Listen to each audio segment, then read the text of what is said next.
I heard about two pastors. This is a joke. I've heard about two pastors who were actually remembering their own wedding day. And the one pastor turned to the other and said, I never slept with my wife before I got married. How about you?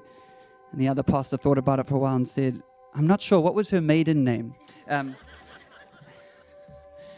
But on a more serious, okay, you can laugh. But on a more serious note, I do want to just share a few words, and I want to share a few words from the scriptures because I do believe they give you hope and they give you an incredible light for your feet as you walk through this journey of marriage. And so I was thinking, what do I say on a day like today? And I was thinking about a scene in a movie, and I've used this before, and I love this movie, and I love this scene. It's kind of stuck with me. It's an old movie now, but a movie called Juno. And I love that movie, and there's this kind of scene in the movie where the girl asks the dad this incredibly profound question.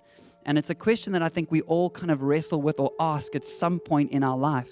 And this is the question she asks her dad. She says, Dad, I just need to know that it's possible for two people to stay happy together forever.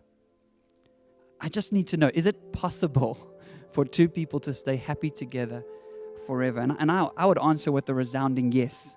I don't think it's easy, but I do think it's possible.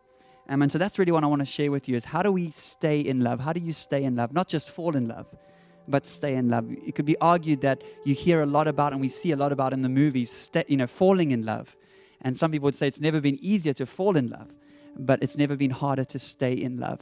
And I know that that's your guys' heart and your will and your desire is that your love would actually grow. And you'll hopefully one day look back on this day on your, 37th wedding anniversary or whatever, dancing the funky chicken, and realizing that your love has actually grown, that you thought you loved each other so much, but your love has matured and grown over the years. And so I want to talk about what does it mean to stay in love. And there's really just one verse that I want to use. It's the words of Jesus.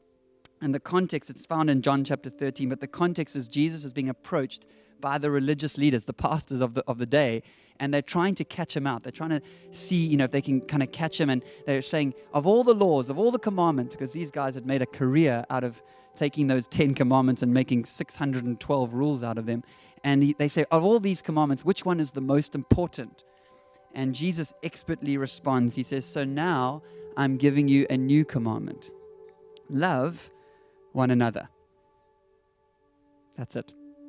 Love one another. This, he says, sums up all the law, all the commandments.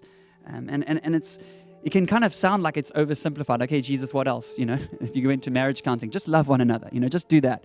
Yeah, but how? How do we do that? Well, look what Jesus does, because if you miss it, it'll slip right by you. Jesus takes this word that normally we would use as a noun, this word love, and he turns it into a verb. He says, I want you to go and love as a verb, love one another. Love is a doing thing. It's something you do. It's not necessarily something you feel. And the word that he uses here specifically around this love as an action. See, we only have one word for love. We say, I love my dog, I love, surfing, and I love my wife. It's not really full. It's not really complete. But the word that he uses here, this word agape, it speaks of a decision to love. They spoke about love, eros love. It's the passion of love. They speak about friendship love. But then he also speaks about love as a decision, love as a choice. And that's really what you guys are doing today. You're making a decision to love one another, regardless of the emotions, regardless of the feelings that will come and go through the seasons, that are sometimes up and sometimes down based on whether you had a good sleep last night. I mean, our emotions tend to kind of move, but love as a decision is much deeper than that. I always say this, love is not a feeling we chase. It's a decision that we make. And when you decide to make love a verb, to do the things, and sometimes it's the little things, stack the dishwasher, but those things make a huge impact. And I think when you make love a verb, then the feelings of love tend to follow. And I want to commend you guys on loving one another. And this is the decision you'll make in sickness and in health, through good times and bad. I'm deciding today to love you no matter what. So I love this. And then Jesus doesn't stop there. He kind of goes on. He says, okay, I want you to love one another. And then he just adds this little qualifying statement on, which is kind of a deeply challenging statement. He says, as I have loved you, love one another.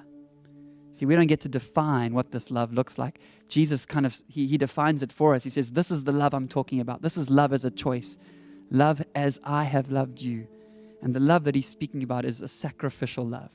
It's a love that says, hey, I'm putting you first. No, I'm putting you first. No, I'm putting you first. This is how the Bible describes it. This is how God showed his love among us. He sent his one and only Son into the world that we might live through him. That this is love, not that we loved God, but that he loved us first and sent his Son for us, sent his Son so that we might have life and have it in all its fullness. And so this sacrificial love, which I know you guys have already practiced in so many ways, of saying, hey, I'm putting you first. You're not going to get it right every time, and that's part of being human. But if you continue to say, hey, I'm putting you first, and I want to do whatever I can to make you fly, if you're both doing that, then you both win.